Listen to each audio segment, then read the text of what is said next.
Bismillahirrahmanirrahim. Assalamualaikum warahmatullahi wabarakatuh. Alhamdulillahi rabbil alamin. Alladzi faddala syahru Ramadan li ummati Muhammadin sallallahu alaihi wasallam.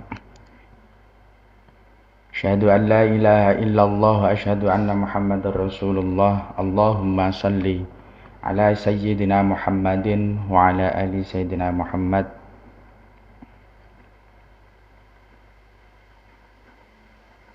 Qala Allah Ta'ala fil Qur'anil Karim, Syahrul Ramadhan alladzi unzila fihi al-Qur'an hudal lin-nasi wa bayyinatin minal huda wal furqan. Bismillahirrahmanirrahim. Alhamdulillahirabbil alamin.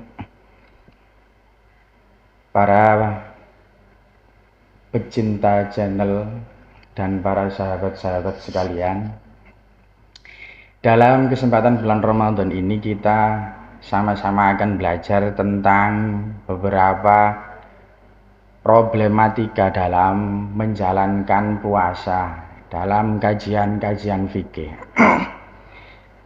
Termasuk diantaranya dalam kajian fikih itu kita diwajibkan puasa di bulan Ramadan ini tanpa memandang kondisi, dan semuanya itu fikih telah memberikan cara agar kita tetap bisa menjalankan ibadah puasa. Bahkan andaikan ma'dzur sekali tidak bisa untuk menjalankan puasa, kita akan tetap ada konsekuensi selanjutnya. Entah itu berupa mengqadai ataupun berupa membayar fidyah dan lain sebagainya.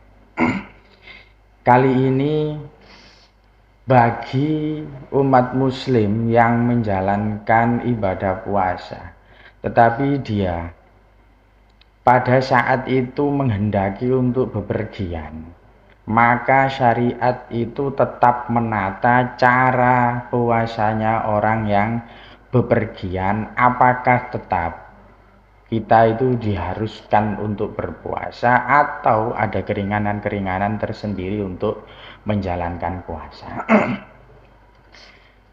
Dalam keterangan di dalam Fathul Qorib itu diterangkan wal maridu wal musafiru safaron tawilan mubahan intadorroro bisaumi yuftironi wa yaqudiyani. Di situ penjelasannya adalah marid, orang yang mengalami sakit dan orang yang melakukan perjalanan jauh.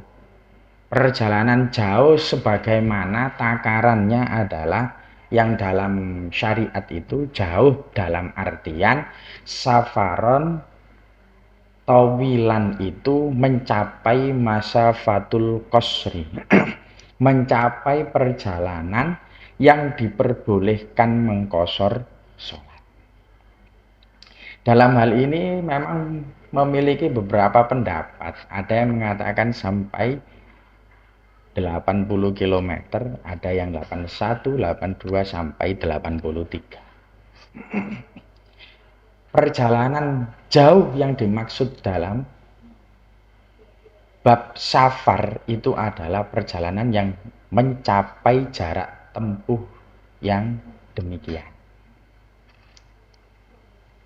Oleh karena itu, orang yang berpuasa dalam Fathul Qoribnya dijelaskan boleh untuk membatalkan puasanya dalam artian tidak berpuasa. Dan dia tetap dikenakan kewajiban untuk mengqadha puasa di bulan setelah bulan Ramadan. Tapi dalam Bajuri dikatakan walakini shaumu afdalu lahu illam yatadorror. Lima fihi min ta'jili bara'atidz dzimma wa adamu ikhla'il waqti. Di sini itu diterangkan meskipun orang tersebut itu bepergian, jika memang tidak ada doror atau tidak akan terjadi bahaya untuk dirinya sendiri, maka dia lebih utama untuk berpuasa. Tetap lebih utama untuk berpuasa, tapi dengan catatan tidak ada sesuatu yang menimbulkan keburukan bagi dirinya sendiri. Dicontohkan bahasa daripada doror itu in ghalaba ala dhannihi talafu nafsin au udwin au manfaatin bisababi shaum. Bahkan kalau mencapai seseorang itu memiliki praduga tersendiri jika dia menjalankan puasa, maka anggota tubuhnya atau dirinya akan mengalami kerusakan atau sampai menimbulkan kematian. Atau anggota tubuhnya akan rusak jika melakukan puasa. Atau manfaat daripada salah satu anggota tubuhnya itu bisa rusak karena dia puasa, maka praduga yang seperti itu memperbolehkan orang tersebut tidak berpuasa, bahkan ketika puasa haruma alaihi, diharamkan ketika berpuasa. Itu bagi orang yang safar. Kama qalahu al-Ghazali fil Mustasfa, walau lam yatadarrar fil hali bisawmi lakin yakhsha minhu ad-dararu bil mustaqbali fal fitru afdalu. Kalau menurut Imam Ghazali, niku beliau andaikan, andaikan dia itu tidak memiliki doror pada saat itu, puasanya tidak membahayakan dirinya pada saat itu, tapi untuk kedepannya dalam menempuh perjalanan, dia akan mengalami doror karena berpuasa, maka itu diperbolehkan. Meskipun di awalnya filhali, di saat itu dia tidak mengalami bahaya yang menimpa dirinya disebabkan karena puasa, tapi fil mustaqbal yang akan datang itu dapat membahaya. Nah itu diperbolehkan juga tidak berpuasa. Bahkan muka atau membatalkan puasa itu dihukumi lebih utama daripada lanjut untuk berpuasa.